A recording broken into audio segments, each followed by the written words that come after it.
एक बार की बात है, गौतम बुद्ध अपने शिष्यों के साथ बैठे हुए थे और उन्हें कुछ समझा रहे थे। बुद्ध के सभी शिष्य बड़े ध्यान से बुद्ध की बात सुन रहे थे। बुद्ध और उनके सभी भिक्षुओं ने देखा कि एक आदमी बहुत तेजी से उनकी ओर आ रहा है और वह आदमी बहुत गुस्से में है और कुछ बड़बड़ा रहा है। उस व्यक्ति को देखकर गौतम बुद्ध के कुछ शिष्यों को लगता है कि वह कुछ बुरा करने के लिए आ रहा है। इसीलिए गौतम बुद्ध के 2 शिष्य दौड़कर उस आदमी के पास चले जाते हैं और उसे रोक लेते हैं। वह उस व्यक्ति से पूछते हैं कि तुम कौन हो और तुम्हें किससे मिलना है। वह व्यक्ति गौतम बुद्ध के शिष्यों से कहता है, मेरे रास्ते से दूर रहो, आज मैं इस बुद्ध को ही सबक सिखाऊंगा।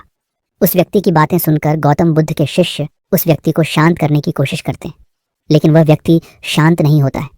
बुद्ध उस आदमी को देखते हैं और मुस्कुराते हैं। फिर उन्होंने अपने शिष्यों से कहा कि मेरे प्यारे भिक्षुओं, उसे मेरे पास आने दो, क्योंकि वह मुझसे कुछ कहना चाहता है। बुद्ध के भिक्षुओं ने बुद्ध की आज्ञा का पालन करते हुए उस व्यक्ति के मार्ग से हट गए। इसके बाद वह व्यक्ति बुद्ध के सामने आकर खड़ा हो जाता है। जैसे ही व्यक्ति बुद्ध के पास पहुंचता है, वह बुद्ध को गालियां देना शुरू कर देता है। बुद्ध उस व्यक्ति की गालियां सुनते रहते हैं, परंतु उसे कोई भी उत्तर नहीं देते। काफी देर तक बुद्ध को गाली देने के बाद व्यक्ति मन में सोचता है कि मेरी गालियों का बुद्ध पर कोई असर नहीं हो रहा है।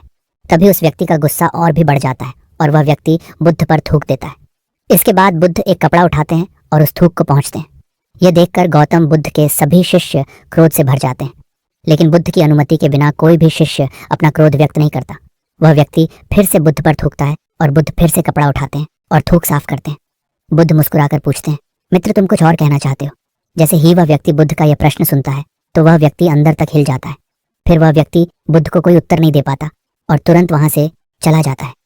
बुद्ध के सभी शिष्यों के मन में यह सवाल उठता है कि उस व्यक्ति ने बुद्ध का इतना अपमान किया, लेकिन बुद्ध ने उस व्यक्ति से ऐसा क्यों कहा, और क्या वह कुछ और भी कहना चाहता था? सभी शिष्यों में से एक शिष्य बुद्ध से पूछता है कि आपने उस व्यक्ति से ऐसा क्यों कहा, और क्या वह कुछ और भी कहना चाहता था, जबकि वह शख्स यहाँ कुछ कहने नहीं आया था बल्कि आपका अपमान करने आया था। वह व्यक्ति बुद्ध का अपमान करके अपने घर तो चला जाता है, लेकिन पूरी रात सो नहीं पाता है।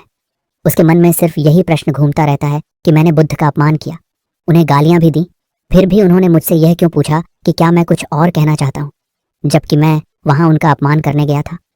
अगले दिन वह व्यक्ति सुबह जल्दी उठकर बुद्ध के पास जाता है और उनके चरणों में गिर जाता है।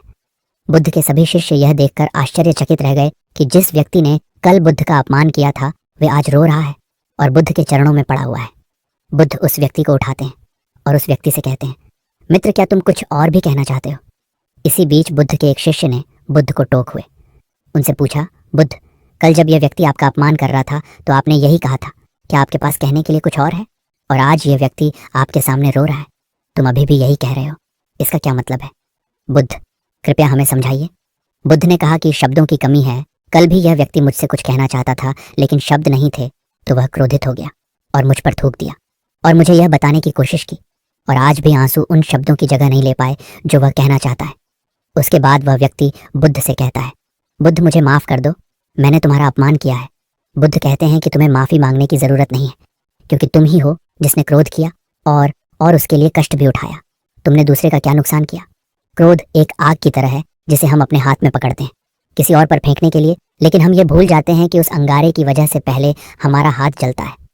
क्रोध और अपमान जैसी नकारात्मक भावनाएं स्वयं को ही हानि पहुंचाती हैं, न कि दूसरों को। गौतम बुद्ध ने यह सिखाया कि हमें नकारात्मकता का उत्तर नकारात्मकता से नहीं देना चाहिए। यदि हम शांत, धैर्यवान और समझदार बने रहे तो हम दूसरों के क्रोध और अपमान का प्रभाव अपने ऊपर नहीं पड़ने देंगे।